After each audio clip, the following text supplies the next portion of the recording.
Mister Virumandi, ஒரு தூக்கு தண்டனை விதிக்கப்பட்ட கைதிங்கிற முறையில் உங்களுடைய கருத்து என்ன? டாக்டர் அஞ்சலி அம்மா மாதிரி இருக்கிற பெரிய மனசு பண்ணி ஜனாதிபதி வரலும் போய் எனக்காக மன்னாடி மன்னிப்பு கேட்டுக்கிட்டு இருக்காங்க. அப்படி மன்னிச்சு என்னை விட்டுட்டால்னா உயிர் வாழ்கிற ஆசையில் நன்றியோட வாழ்நாள் பூரா நல்லவனாக இருக்க முயற்சி பண்ணுவேனுங்க ஐயா.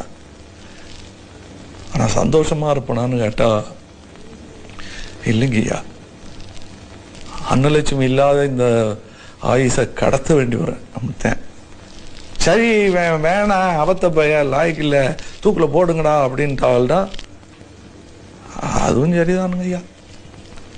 அன்னலட்சுமி போன இடத்துக்கு அன்னலட்சுமி போன மாதிரியே நாமளும் போகிறாங்கன்னு சந்தோஷத்தில் போய் சேர்ந்துடுறானுங்க ஐயா.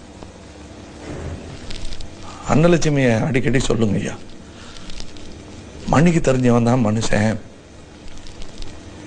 மன்னிப்பு கேட்க தெரிஞ்சவன் பெரிய மனுஷன் சொல்லுவான். மன்னிப்பு கேட்க தெரிஞ்சவன் பெரிய மனுஷன். இப்போ நான் பெரிய மனுஷனாக முயற்சி பண்ணிட்டு இருக்கிறேன்.